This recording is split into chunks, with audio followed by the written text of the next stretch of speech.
Welcome back to another episode of Business Highlights. My name is Pedro, as always, and today I have the pleasure of having Daniel Karram with me from Maine Coffee. Daniel, how are you?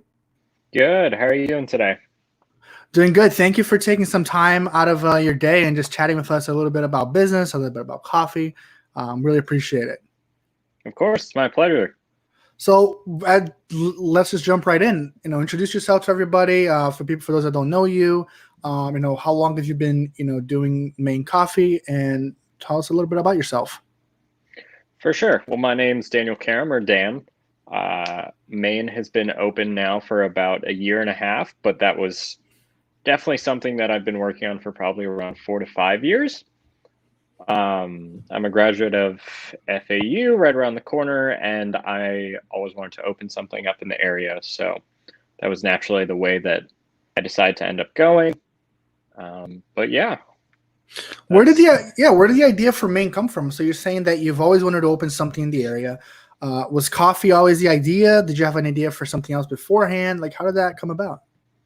So I thought it was going to be coffee.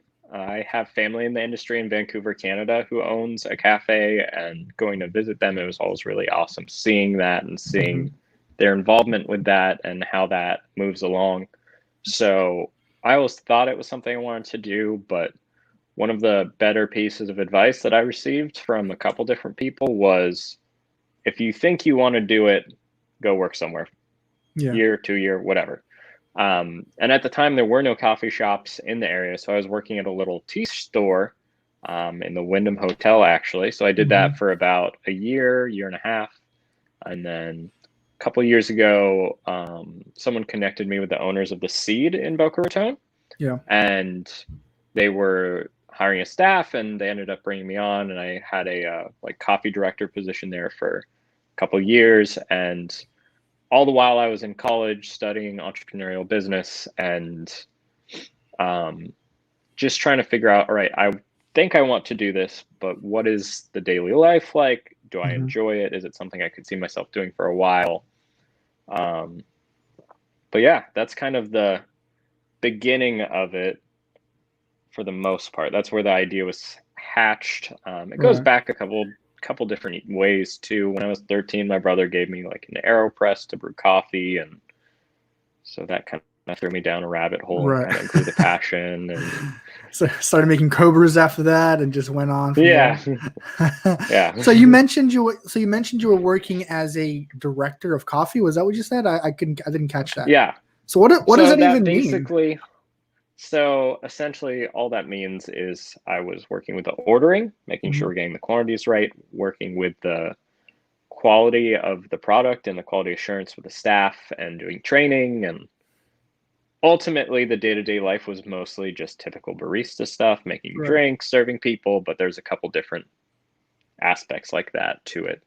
Right. So what was the process like? I know we were talking a little bit about how you were in just working in different places, trying to figure out if this was something you wanted to do. But once you decided that, hey, this is what I want to do, I want to open up my own coffee shop. How did that process come about from the concept of the idea to actually opening up a year and a half ago? So it was definitely a journey. I actually, my senior project for my business classes at FAU was a business plan that was a coffee shop, coincidentally. Nice. But that I didn't like graduate and jump right in at all. I wasn't even really considering doing it at that point. It was kind of just a school project, something I might like to do in the future. Right. I got a job in sales and worked that job for a while, and I did enjoy the work. But ultimately I knew that it wasn't what I wanted to do long term. So after probably about 2.5 years of doing that, the idea just kept growing in my head. I was like, all right, I think this is what I want to do.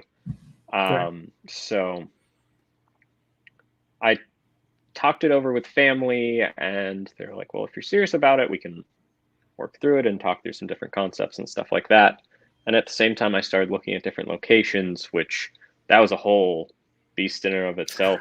Finding a location, especially in Boca Raton, for anything, much less like a brick and mortar restaurant, is just really, really expensive.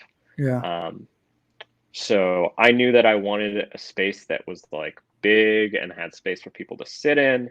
And then I looked at my budget and looked at the prices as I was looking at different locations. Like, I'm not going to have that. That's not possible. So I ended up finding this space that was about 800 to 900 square feet, and went through the process of it. And in the city of Boca, they're very particular about zoning and parking. Yeah. And there was a zoning and parking issue there that they needed to resolve. So they're like, we'll resolve it and we can move forward. And 2, 3, 4 months passed, nothing happened. And eventually they're like, well, we can't make it happen. So I was like, all right, I guess this is not supposed to happen right now. Right. And I kind of put it on the back burner for a little bit, but that time it really only lasted about 2 or 3 days. And I was like, all right, I need to find somewhere else. And started looking at different places, new buildings, different buildings, old buildings. Right. And I kept hearing ridiculous prices, like $60, $70, $80 a square foot. And I'm like, that's not manageable. But I knew I wanted to be in Boca, and I wanted to be east of I-95, ideally somewhat close to FAU. So I kept looking within those constraints, and actually where we ended up now, I looked at, but they only had one space available, which was about 1,000 square feet. And the space that we're in right now is 2,000 square feet. So I looked at it and shrugged it off because it was a little bit more hidden, which I didn't mind. But if I was going to have a location that was a little bit off the beaten path, I really wanted it to be a destination that people could come and sit and enjoy. So I shrugged that off and kept looking, and nothing. Probably about almost a year and a half. And then finally, I don't remember, I think I was just browsing the internet, looking at different listings, and I saw that there was 2 units in the plaza that were in next to each other. Oh, wow. So I was like, I wonder if we could like work that out. So I went and looked at it. One of them was an old doctor's office. One of them was a call center, divided down the middle by a wall. And it was going to be a lot of work, but I was like, I wonder what we can figure out with this. Because it was an office space, I was able to negotiate a much better rate for retail use. And it needed to be rezoned, and they needed to do a parking study again. And it was like, I finally found the space. I decided that I wanted to do it. And there are all these roadblocks that are instantly like, all right, well, we need to get the zoning. We need to get the parking. We need to get full demo and build out. And it felt like a lot, but just took it one day at a time. And so we signed a lease. And in the lease, I wrote in that I wanted a 3 or 4 month timeline where if they can't get the zoning or parking done in the 3 to 4 months, the lease is just void and I can move on and do something else with my life or figure something else out. And sure enough, those 3 months were full of me planning and designing and virtually laying everything out, picking out all the exact equipment where I want to put everything. And 3 months comes, 3 months goes, and they couldn't get the parking and the zoning. So at this point, I'm like pretty discouraged, but like, all right, maybe this isn't the time. Maybe I'll do it in a couple of years. Clearly, like 2 different opportunities where the lease was either about to be signed or was signed fell through. Maybe I'll just have to wait till the market adjusts and real estate's a little bit cheaper or something like that. So I was still working at this time in my sales job. And I spoke with the owner and kind of let him know what I was thinking about. He was very encouraging and said, you're welcome to stay with us as long as you can. And so I'm back at work and I started thinking, well, maybe I should look for something else in the coffee industry, maybe a sales job in the coffee industry, and basically just questioning my whole life because nothing's going as I had hoped for it to go. And about a month after that, I got a call from the landlord that was essentially like, we got the parking, we got the zoning. If you want it, we'll redo the lease and you can get into the space.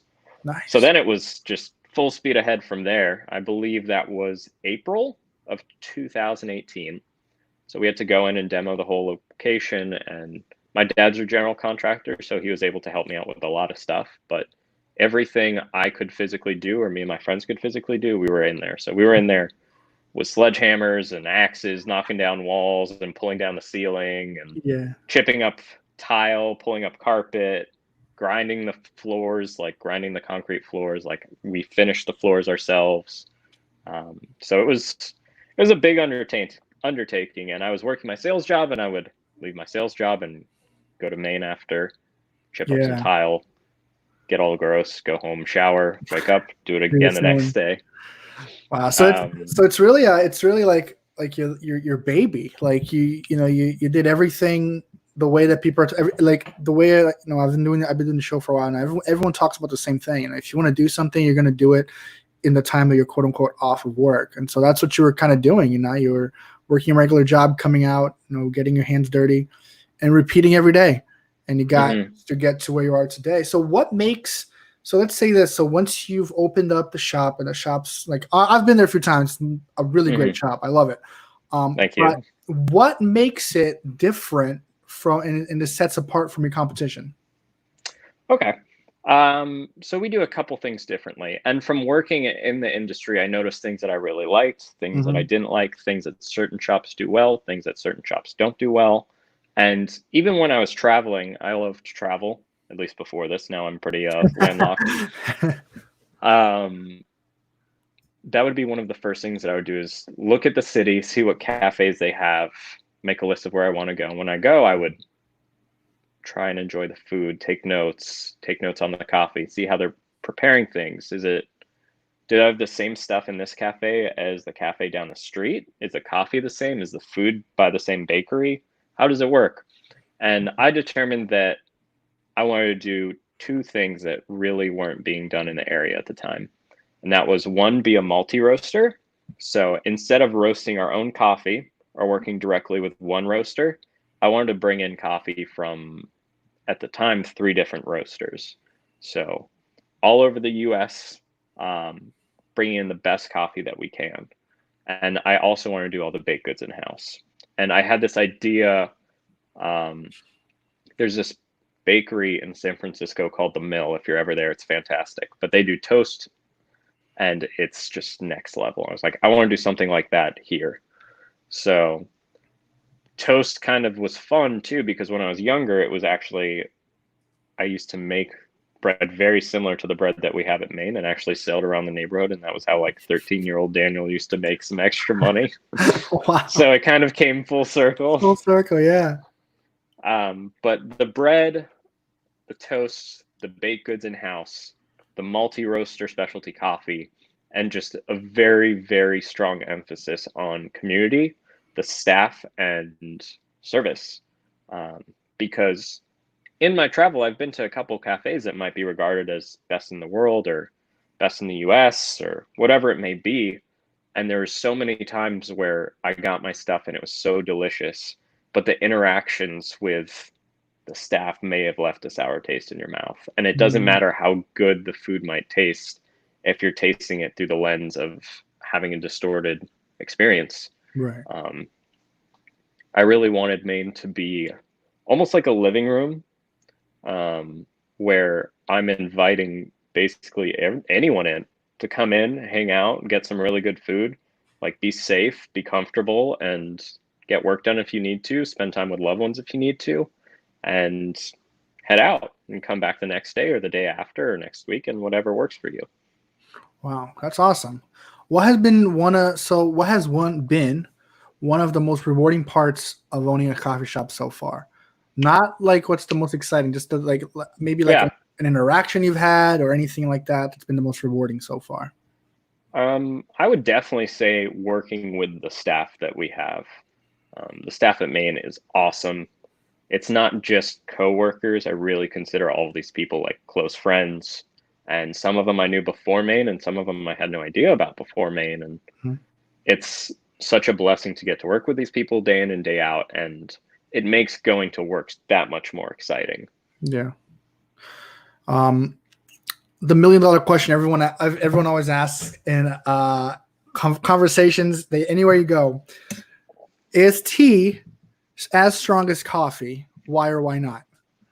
No, it is not. So usually a cup of tea will have anywhere between 25 to 30% the caffeine of a cup of coffee.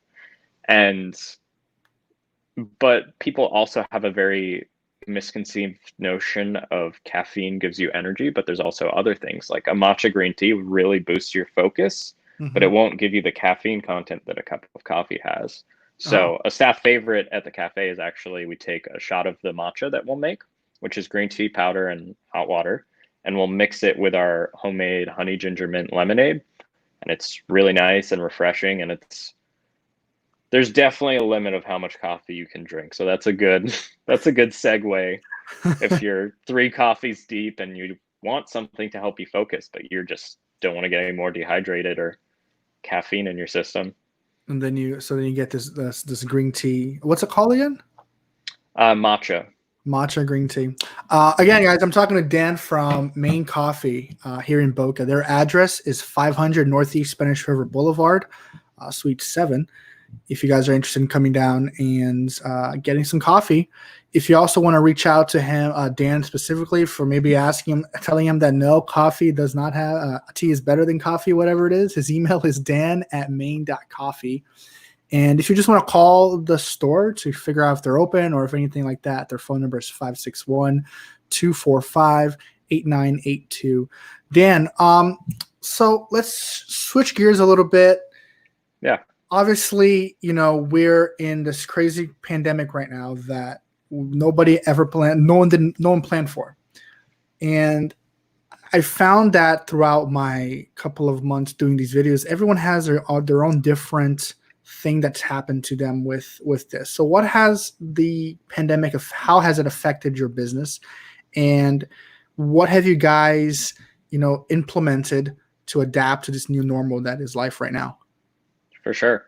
Well, right off the bat, we shut down probably, I think it was 3 or 4 days before they ended up shutting down the state. Mm, We decided for the safety of staff and the customers, we're going to only do takeout, um, and then we weren't even doing outdoor seating at the time, no. and so that slashed the sales drastically, and ultimately everyone was forced to follow suit with that, and that was regardless of the restaurant. If you have any friends that own restaurants, cafes, whatever it may be, business just plummeted, and it's it's really difficult and discouraging to see from behind the curtain, especially just the trajectory of a new business. So Yeah. obviously, most businesses are going to operate at a loss for a while, Mhm. and you'll start to increase sales, increase sales, increase sales, and then if you're in South Florida, you're going to hit summer, and those sales are going to dip, and Right. then you're going to start building back up, back up, back up. And I felt like the shop as a whole was really moving in a good direction, and February was our best month ever. And then March hit, and it just tanked, and it transitioned into April being our worst month ever.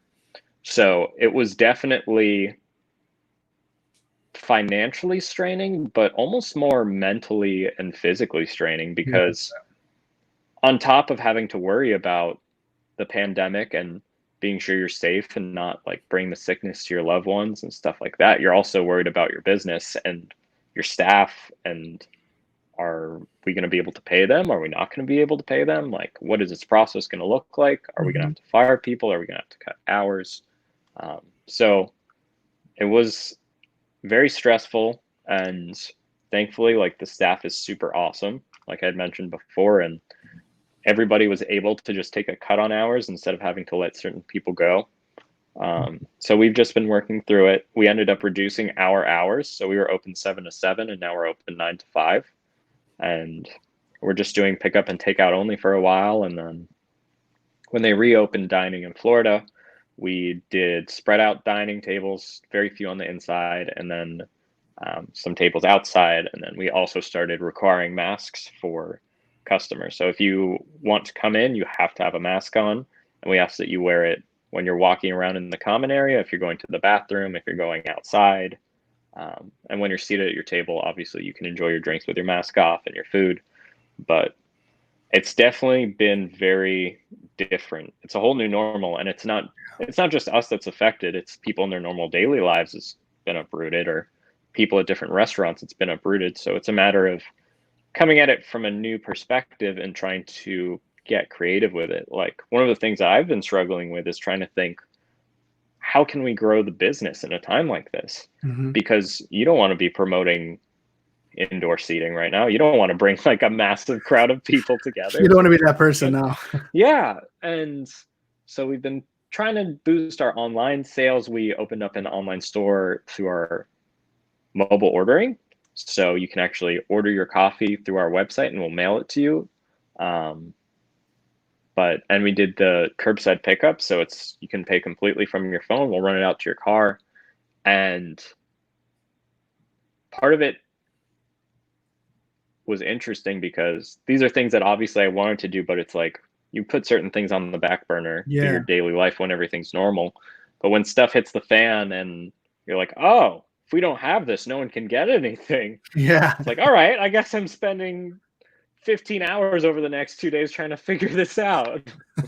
Yeah. So I can go to your site right now and order like coffee, or it's the coffee grains, right?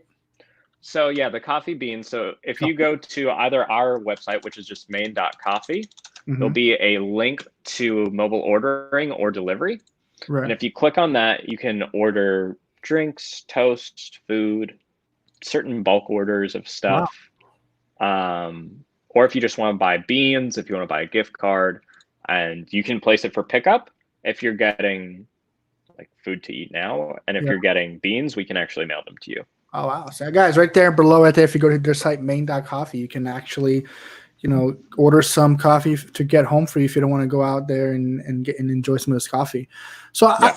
I want to go back because I was hearing you talk earlier about your bread making skills. So are these toasts you make, you make it?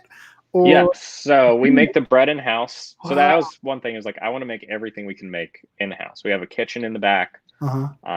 So right now I've been doing all the baking probably for about the last year or so. Wow. So we do all our cookies in house, our bread in house, and we have a couple other different pastries. So you're like ahead of the curve because everyone now is doing bread because of this whole pandemic, but you've been doing bread since way before. Yeah, we've been doing bread for a while. So we're actually selling loaves as well. So oh, really? There's no bread at the supermarket and people need, you can place an order, and next time we make, we'll be sure to set one aside for these people and let them know, hey, we have a loaf of bread. It's like a pretty big 2-pound loaf. Wow, that's awesome. Yeah, because I heard you kind of mention like in passing, oh, by the way, I make the bread. I'm like, wait, hold on. He makes the bread. So everything. Yeah, so we make the bread in the back and bake it. And so certain days when you come in, you're going to smell that fresh baked bread smell coming out of the oven. It's super nice. So everything here at Maine it's pretty much local. Yeah. Wow, that's awesome. That's amazing stuff. Guys, again, talking to Dan. If you guys want to head out to his shop, it's at 500 Northeast Spanish River Boulevard in Boca Raton. If you're interested to grabbing some coffee, or like you just mentioned, if you don't want to really go out and you just want to order some stuff to go, you can always get it at the website, main.coffee. Dan, so you make the bread that we just learned. So now everybody's going to go there because fresh bread is much better than packaged bread. Very good. And what would you say? So you do do you do some of the coffee as well? Yeah. So I'll work behind the bar as well. Be it just jumping in when they need an extra hand, or if I'm taking on a shift. That's my favorite thing to do, is working behind the bar. It's really fun, but it's really easy to get stuck in the office or stuck out sitting down working on a laptop, unfortunately, just making sure that all the random things get done. Like today I was paying the monthly sales tax, and tomorrow who knows what I'll be doing. So let's say this, Dan is sitting, working on business stuff, not the fun bread making stuff. What is your go-to coffee when you're just working? So if I'm drinking a coffee, I want to drink a pour over. So what a pour over is, it's a single brewed cup of coffee. And what makes it unique kind of ties into what I was saying before, where I want to be a multi-roaster. So we started with 3 roasters from San Francisco and Denver, Colorado, and Greenville, South Carolina. And slowly over time, we started expanding the menu. So right now we're up to 8 different roasters, and we have all over the United States. We get coffee from Berlin, Germany, and Calgary, Canada, and then 6 roasters from the US from all over. And what's unique about that is when you walk into Maine, on your left, you're going to see a shelf of all these different beautifully packaged bags of coffee. Yeah. And you could look at any of those and be like, huh, I want to take this home and try it. And grab the beans, we'll bring you up for it. And whenever you buy a bag, you actually get a free drip or espresso. You can also grind coffee for people if they need. But my favorite way to drink coffee is a pour over. So you might come in and see all these bags on the wall and be like, well, I could never drink through all those, because who can drink that much coffee if you're getting bags of it? You can actually order a single cup of any of the coffees on the wall. So usually we have 2 to 3 different options per roaster. And you can order it and we'll brew it up for you. And the advantage of specialty coffee like this is it becomes a lot more like wine, where you might be comparing 2 red wines, and one might taste a little bit more bold and spicy and earthy, and one might be a little bit fruitier. And you really start to notice the nuance in coffee based on where it's grown, the altitude at which it's grown, the processing method for the coffee.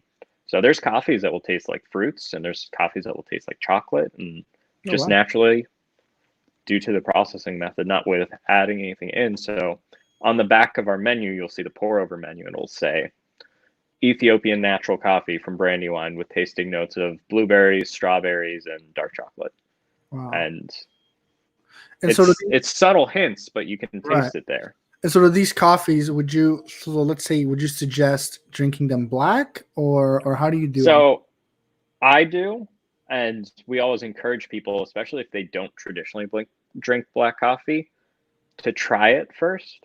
Because when you get a pour over, it's served on a platter with a decanter and a cup. So we can always add 1 or 2 bags of sugar on the side for you, or a little thing of cream that you can add yourself. But because the coffee is roasted and processed so well, and because the staff does such a good job preparing it, it's very different than a traditional cup of coffee. So it's going to be much more flavorful and smooth and naturally sweet, to where you might not need what you traditionally need. Wow. So I'm just learning so much about coffee today. So coffee usually is, so it's not just a basic pour a cup of coffee in the morning and just load it up with sugar. This stuff, like, you don't need it because it has different, and I would feel like that adding sugar and cream and would just destroy the taste of the coffee. It doesn't necessarily destroy it, but it definitely starts to mask it. And what's unique about coffee specifically is it can get expensive. Like, we always have usually a very limited menu. And sometimes we'll have a coffee that's $15 a cup, $20 a cup, and it's these super rare micro lots that are processed and just super unique. And while it's easy to look at that, or even look at a $3.50 cup of drip and be like, why would I pay for this if I could go and get a 99-cent cup of coffee from the gas station? Right. What's unique about it? What's different? Like, I get more at the gas station too, and it's cheaper. Why would I do this? And just the quality of the product itself is so different. And when you're drinking coffee black like that, it's actually good for you, because it helps your heart. And really, what's bad about coffee traditionally for people is they're loading it up with cream and sugar. But coffee is also one of the only items in the world. Like, what other item can you get that was grown in Ethiopia, roasted in Portland, and is being prepared for you in South Florida for $5? Wow. And something that a lot of people don't know is traditionally coffee goes through, I believe, 15 different sets of hands from when it's picked, because most coffee is picked by hand. So when it's picked, when it's sorted, when it's processed, when it's dried, when it's packaged at the farm, when it's shipped over to wherever it might be, and then it's unpackaged by the roasters, it's roasted by the roasters, it's packaged by the roasting company in the tinier bags, and then it goes to the cafe, where you have the collection and the production and the delivery of the coffee itself. So there's a really long chain of command that gets misconstrued. And one of the really awesome parts about the specialty coffee industry is most of these roasters, while their coffee is really expensive, or just more expensive, you're making an impact usually directly with those farms. Most of these roasters might have direct relationships or work with importers that Yeah. are trying to provide fair wages for these people. And there's actually a lot of slave labor that goes into the commodity coffee market that people Mm, don't usually think about. right. So why is your coffee cheaper at other places? Because the quality's worse, the the pay for the workers is a lot worse, Right. and you don't know what you might be supporting if you're just drinking cheap cup of Joe. Mm. That's really interesting stuff. First of all, I didn't realize coffee was picked by hand. So I'm just learning. I drink coffee all the time, and I never realized all these nuances of coffee. So Now, some of the bigger farms, like a lot of the lots that Starbucks might own, will right. use an automatic picker.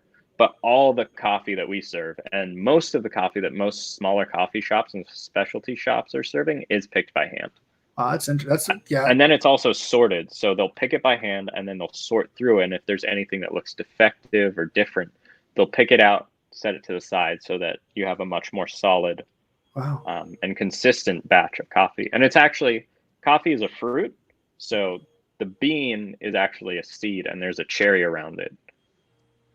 Wow. So Okay. they're picking a fruit, drying it, and it's a whole Wow. operation. And you clearly know all about it. So I've learned more and more as time goes on. I've obviously done lots of research, but Yeah. there's specifically one 60-minute movie that if someone was like, I want to learn a lot about coffee in a short amount of time, that I would recommend. It's called A Film About Coffee. I think you can usually find it on YouTube or Vimeo or the Google Play Store or whatever and rent it. Right. But it's basically an hour or so long documentary that shows the process from the farm and the processing. And it'll also show like how different geographical areas might prepare coffee differently. Like they go to Japan, they go to San Francisco, Mm-hmm. and they're just showing you the difference. But it was very eye-opening because that's when I first learned about that. Wow, 15 pairs of hands, 14 pairs of hands usually are Yeah. touching this coffee, and it's a huge chain of command that, I mean, you couldn't pay someone $3.50 basically to go pick up a cup of coffee for you. And think about the amount of people that have Yeah. brought it all the way here from Ethiopia or Kenya or Colombia That's or that's any of wild. these regions. That's wild. Wow. Guys, again, talking with Dan from Maine Coffee. He's the owner over there. If you guys are interested in heading over and trying some of this delicious coffee, which I now kind of want to go there right now. Their address You have is till 5. I have till 5, but I can go tomorrow, hopefully. That's We'll true. see. Yeah. Their address is 500 Northeast Spanish River Boulevard in Boca Raton. It's right there on Spanish River, kind of when you get off of the exit, right? It's like 2 lights afterwards. Yeah, it's a little bit down. It's right before Federal and in between Federal and Dixie. Cool. So Dan, before we let you go, because I'm just having so much fun enjoying and learning about coffee and how you don't put sugar and cream in it to get this awesome I mean, taste. here's my thing. There's a lot of there's actually shops that will not allow people to do that. So they'll be Really? like, no, you can't do that to our coffee. Or they might not even have the stuff. Oh, wow. So there's shops in the world where you'll go to and they won't have cream or sugar because they don't want people to ruin the integrity of the coffee. And It's kind of I like completely just, it's kind of like when you go to Italy and you can't like cut like the spaghetti over it. yeah, but more obnoxious somehow. But I feel like that's so counterintuitive because how many people are going to come in and order a black coffee to begin with? Right. So as like servants and baristas, as we are trying to serve our community, most people aren't going to like black coffee or know black coffee, or maybe they had a bad experience with black coffee. So if someone comes into Maine and they want an iced vanilla latte and we're like, oh, sorry, no sugar or cream, that person's never coming back, which That's true. aside from the financial side of that, which is terrible, you've lost an opportunity to teach someone about coffee. Yeah. Everybody's palate's going to develop. When I started drinking coffee, I liked lattes, I liked really sweet stuff, and slowly over time I liked drinking less and less milk to the point where I don't really even like drinking a latte because it's so much milk to me. It's not what I'm used to anymore. And usually I'll just drink a pour over or a filtered coffee because that's my favorite way to do it. But that would have never happened if the first time I went somewhere to get an iced caramel latte or whatever it was, they were like, sorry, don't do that here. I was like, oh, well, I've Okay. had an experience like that before, and I was like, oh, Yeah, that's so weird. instead of alienating people, regardless of how we might like to drink coffee, we want people to enjoy their coffee how they want.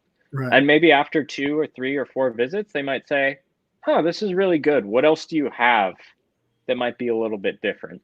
And we can Mm, start to ease people into what we might believe is a better way to drink coffee, but were we yeah. to say that it's better, if Right. someone enjoys something, they Right. enjoy it. It doesn't Yeah. matter if I disagree with it. It's what makes someone happy. And that's ultimately the goal, is to give people a good experience. Yeah. Hey Dan, before we let you go, we have I always ask this question of people, and sometimes I change it around. So today I'm changing it a little bit. Usually I ask, what is some advice you'd give kids coming out of high school and college? But this time, what would be some an advice that you would give someone either starting their own, cafe place or a restaurant business? What would be an advice that like that you would give them that you wish you had when you started that would have saved you a lot of headaches? Um, that would have like something that I learned after the fact. Yeah, something like that. Something, yeah. It's like, so let's say I want to use like, hey Dan, I want to open up a coffee shop in Boynton Beach. Okay, What are some like what would you tell me, it would be something that you wish you knew before? for sure. Well, the first thing I would say doesn't really relate, but the first thing I would tell anyone is go do it. 6 months, a year, 2 years. Like, it doesn't matter if you want to open a specialty shop and there's none around you, go work at a tea shop, go work at Starbucks. Like, get into the experience, because this is not a get rich quick scheme right here. Like, nobody's pulling in the dough off of a specialty coffee shop. Like, you can make a good living hopefully one day, Yeah. but it's a long time to build up to that. So nobody wants to be losing money, which you will when you start a business. Nobody wants to be losing money doing something they don't love. Hmm. So if it's not something that you love, and you don't love the daily operation, and in your head you might be like, oh, I really like that as a concept, but until you get in there and you get your hands dirty and you've done it for Yeah. a little bit, Yeah. you won't know. Because honestly, I can't imagine like putting in that much of a financial investment and then after 2 3 months being like, oh, I don't enjoy this, because it's going to take a long time. So Haley says she loves Dan and Maine Coffee. So we got some supporters of Maine Coffee. I'm one of You're them the too. best, Haley. I love Maine Coffee. So I'm right there with you, but it's awesome. So you would say to go in there and like learn from other people. Yeah. And it could be, like I said, it could be different. Like, maybe there's literally no cafes. Go get a job as a waiter. Like, just get in Yeah. the industry, because you're going to be working it. Like, in your head, most people don't plan out their businesses with them on the front line, but that's how it's going to be for the first Yeah. couple of years, Yeah. guaranteed. So you better get in, give it a shot, and be like, oh, this is something I could do for 5, 10, 20, or maybe the rest of your life, 5, Yeah. 20, 10, 20 years. And I think that will just give you a much bigger head start, because if all this COVID stuff happened and the shutdowns happened and I didn't love this business, we wouldn't still be open probably, Yeah. because at some point you're going to cut your losses on stuff. And that point is a lot sooner for people if all that it is a financial investment. Mm-hmm. Yeah. That's good advice. I appreciate it. That's some good stuff for people to listen to. Dan, thank you so much again for coming in and chatting with us about coffee and about Maine. I love Maine, and I'm not just saying that because you're on here. If anybody asks me where to go, I tell them to go there. So if you guys want to go to get some coffee, if until 5 today and then tomorrow, Until 5. their address is 500 Northeast Spanish River Boulevard, Suite 7 in Boca. If you want to just buy some stuff online from them and get it shipped to you or get it to you delivered to your car, their website is maine.coffee, so pretty simple. And if you want to contact them in general, their phone number is 561-245-8982. Dan, thank you so much again for all the great information you've given Of us course. about coffee and about just your process going from sales job to now owning your own shop. I really appreciate you coming in and chatting with us. Yeah, of course. Thank you so much. All right, guys, this will wrap up another episode of Business Highlight. As always, my name is Pedro. Thank you for tuning in once again. and we'll be back next week for another episode. Have a great weekend.